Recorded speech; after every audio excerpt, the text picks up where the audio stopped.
Untuk jago jualan, kamu perlu memiliki mindset dan mental yang tepat dulu sebelum bekerja. Halo semuanya, nama saya Michael. Selamat datang di channel saya, Sikutu Buku. Kali ini saya akan bahas buku The Psychology of Selling karya Brian Tracy. Sebagai informasi, podcast Sikutu Buku sekarang bergabung dengan Podcast Network Asia dan Podmetrics loh. Sebelum kita mulai, buat kalian yang mau support channel ini agar terus berkarya, caranya gampang banget. Kalian cukup klik subscribe dan nyalakan loncengnya.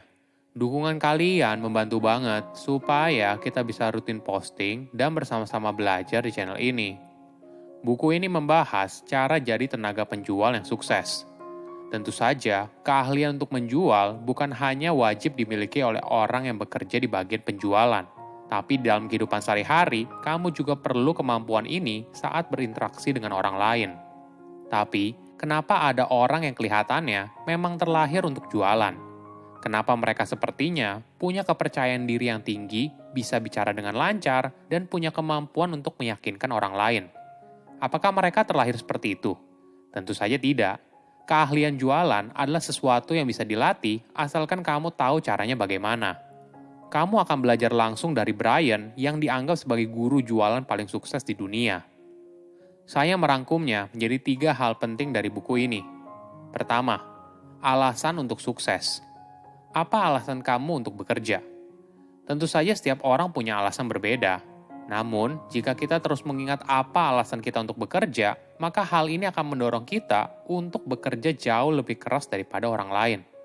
Brian menyarankan kita untuk membuat to-do list. Ini merupakan sebuah daftar yang berisi kenapa kamu ingin menjadi tenaga penjual yang sukses. Semakin panjang daftar tersebut, maka kamu akan punya semakin banyak alasan untuk sukses. Contohnya begini, seorang tenaga penjual punya 2 alasan untuk mengejar target penjualan bulanan, yaitu menabung untuk mobil baru dan jalan-jalan naik gunung. Sedangkan seorang tenaga penjual yang lain punya daftar yang lebih panjang, mulai dari renovasi rumahnya yang rusak, mengajak keluarganya liburan ke luar negeri, membeli mobil baru, dan sebagainya. Ketika tenaga penjual pertama ditolak oleh calon konsumen, mungkin saja dia jadi down. Namun tenaga penjual yang kedua tidak mudah menyerah dan terus berjuang karena dia punya motivasi yang besar untuk sukses. Penjual yang sukses sadar kalau orang punya banyak alasan untuk menolak. Entah produk atau jasa kamu tidak cocok, mereka sedang dalam kondisi bad mood, atau memang secara pribadi mereka tidak percaya dengan tenaga penjual. Intinya, penolakan saat penjualan merupakan hal yang normal dan tidak bisa dipisahkan dalam aktivitas jual-beli. Jangan lupa juga, perhatikan sekelilingmu. Carilah kelompok yang memiliki nilai dan semangat positivisme yang sama. Ketika mereka berhasil, maka kamu juga akan termotivasi untuk seperti mereka. Namun sayangnya, kebanyakan orang malah berbeda. Mereka berkumpul dengan rekan kerja yang lebih banyak gosip dan bekerja ala kadarnya. Kelompok yang banyak berisi orang negatif, maka hal ini bisa mempengaruhi kinerjamu juga. Jadi, kamu harus perhatikan lingkungan kerjamu.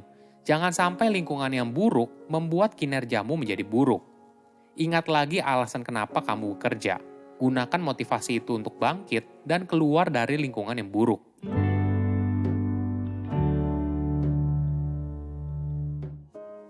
Kedua, persiapan untuk sukses jualan. Kenapa ada orang yang percaya diri? Hal ini disebabkan kebiasaan yang mereka lakukan. Kamu pun bisa melatih diri untuk menjadi lebih percaya diri. Besok ketika kamu bangun pagi, lihat ke cermin dan bilang ke dirimu sendiri, kalau kamu adalah tenaga penjual paling sukses di Indonesia.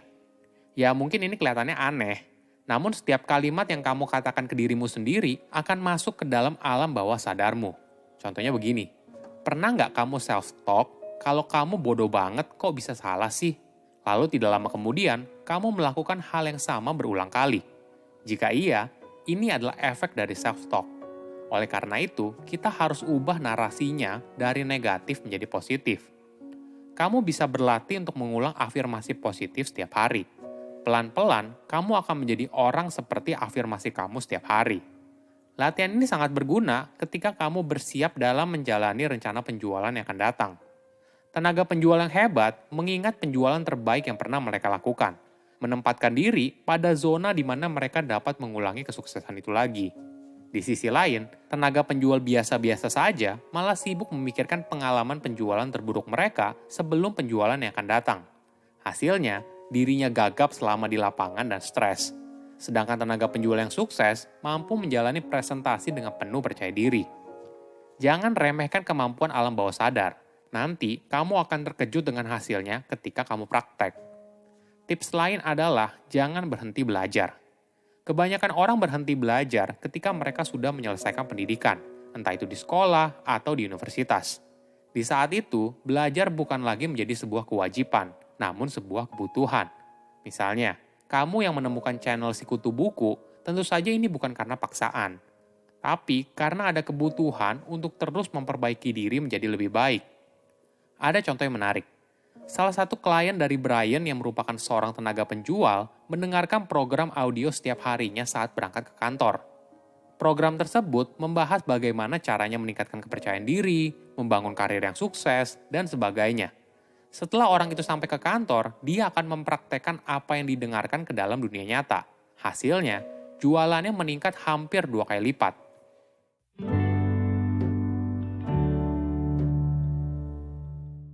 Ketiga, cara jualan yang sukses.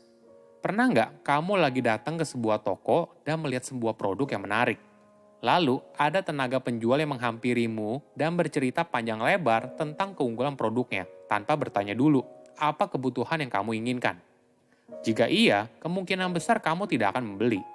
Pada dasarnya, konsumen tidak terlalu peduli tentang sejarah produk atau keunggulan spesialnya sebelum mereka sudah tahu dulu kalau produk tersebut mampu menjawab kebutuhan mereka. Contohnya begini, kamu berada di dalam showroom mobil. Seorang tenaga penjual lalu bercerita panjang lebar tentang produk tersebut. Tapi tentu saja, mungkin saja kamu tidak tertarik dengan penjelasannya. Barulah ketika tenaga penjual itu memberikan penekanan pada beberapa fitur penting yang kamu butuhkan, seperti hemat bensin, tempat penyimpanan yang luas, dan sebagainya, kamu baru tertarik, karena kamu memang mencari mobil dengan spesifikasi tersebut. Bagaimana bila konsumen tidak tahu apa yang mereka cari? Misalnya mereka datang ke sebuah toko dan mau membeli sebuah TV, tapi mereka tidak tahu merek apa yang mereka cari, fiturnya seperti apa, dan sebagainya. Seorang tenaga penjual yang hebat akan mulai mengajukan pertanyaan. Kamu harus tanya, apa yang mereka butuhkan dari TV tersebut? Berapa jarak antara TV dan tempat duduknya?